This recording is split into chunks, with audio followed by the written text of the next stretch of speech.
Olá, igreja, bom dia. Aqui é Pastor Mário falando. Hoje, dia 18 de abril de 2021. Estamos juntos para a nossa reflexão.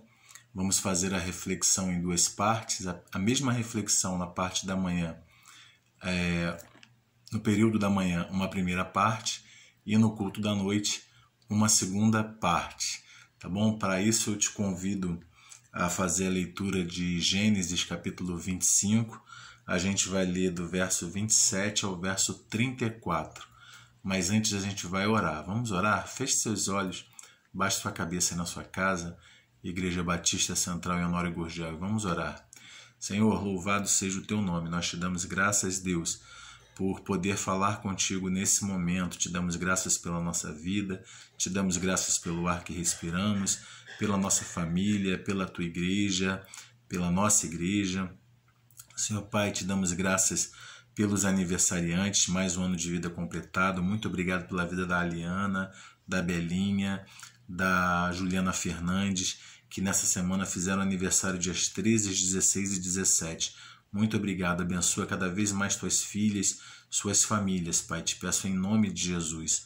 Fala também conosco agora aos nossos corações, com essa meditação, com essa reflexão, tanto agora pela manhã, quanto também à noite. Nós te rogamos em Cristo Jesus. Amém.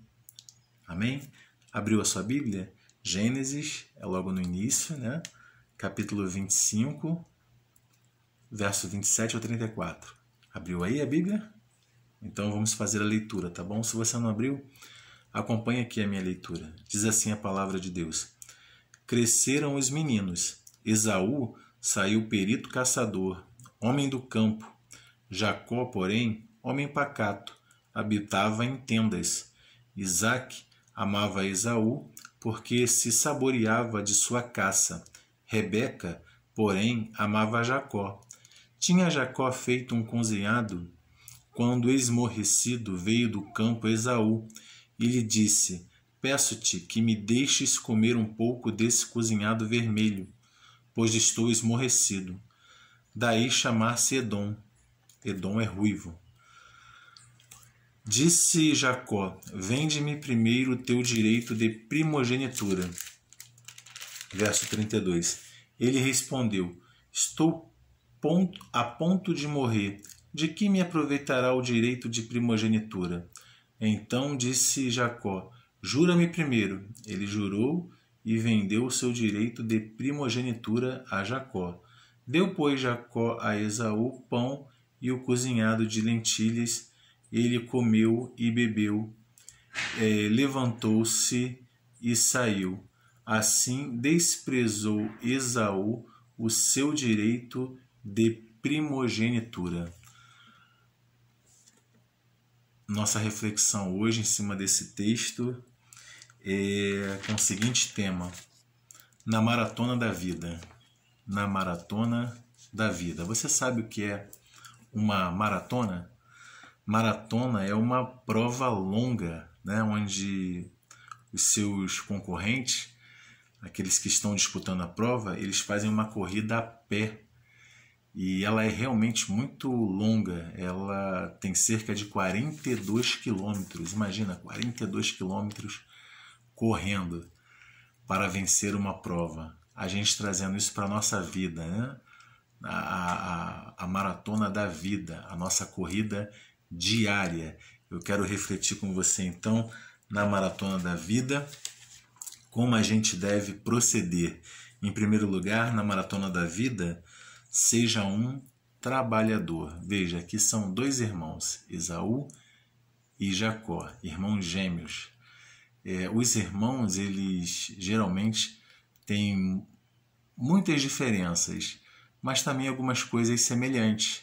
Por exemplo, ambos eles eram semelhantes em serem trabalhadores. Eles eram trabalhadores, né? O texto diz que Esaú saiu caçador e um perito. Ele era bom caçador. Diz logo no início, no verso 27, cresceram os meninos. Esaú saiu perito caçador, homem de campo.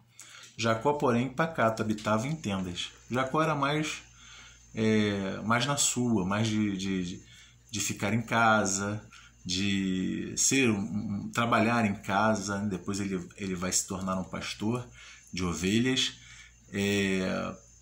mas ele não deixa de ser um trabalhador, muito pelo contrário, ele é um trabalhador, o texto vai dizer isso, e as mulheres também sabem muito bem disso, porque tem uma jornada dupla, trabalham fora de casa e trabalham muito dentro de casa. O que Jacó estava fazendo em casa? Um cozinhado. Aquilo deve ter dado trabalho, deve ter conseguido lenha para acender o fogo, deve ter que descascar os legumes, cortar, fatiar. Aquilo não apareceu pronto. E, pelo visto, ele era também um bom cozinheiro, né? Porque Esaú chega, olha aquela coisa vermelha, algumas traduções dizem assim, aquela coisa vermelha, aquele cozinhado vermelho, devia estar atrativo, devia estar cheiroso, e ele chega do campo exausto, que estava caçando, estava com fome, e ele vai querer aquela comida gostosa que seu irmão havia preparado. Então, ambos eles eram trabalhadores, ambos não estavam de bobeira, não estavam à toa. Eu e você também, a gente precisa ser um trabalhador na nossa vida secular para sustentar a nós mesmos e sustentarmos as nossas famílias, mas também precisamos ser trabalhadores para Deus. Precisamos fazer a obra missionária para Deus, falar de Cristo Jesus para as pessoas, testemunhar de Cristo, orar pelas pessoas, abençoar com os nossos recursos, com os nossos talentos, aquelas pessoas que a gente encontra, e a gente tem possibilidade. Às vezes a gente não tem possibilidade de abençoar com recurso, mas quando a gente tem, a gente deve abençoar também, a gente deve orar por aquela pessoa que precisa. Eu e você, nós precisamos nos envolver com o trabalho, com a obra do Senhor.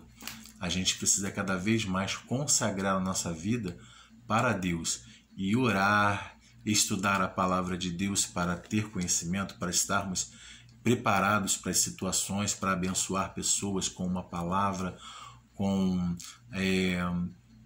um recurso, com um talento, da forma como Deus colocar na sua mente para você ajudar aquela pessoa. Às vezes quando você chega e ajuda, é aquilo exatamente que aquela pessoa precisa.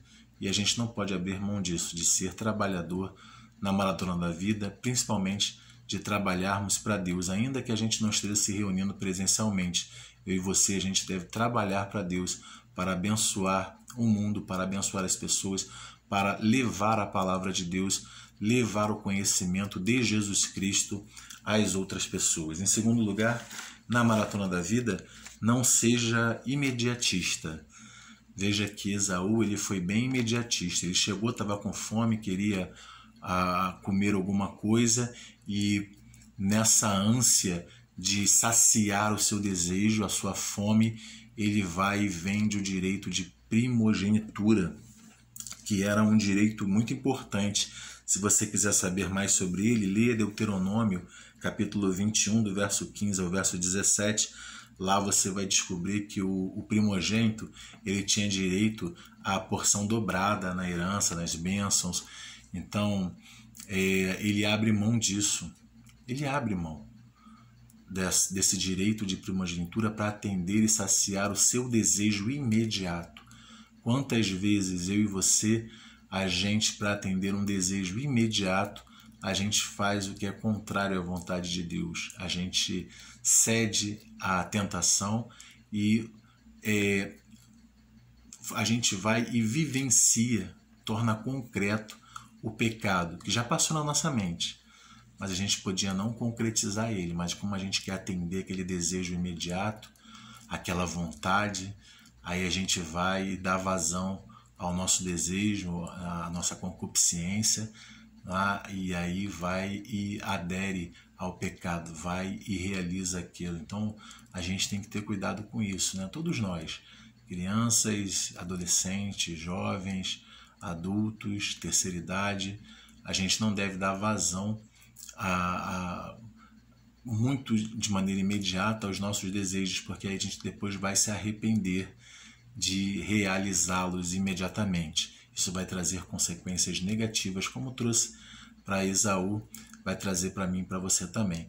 E a gente não deve viver em função do pecado, mas para Jesus Cristo, para a honra e glória do nosso Deus.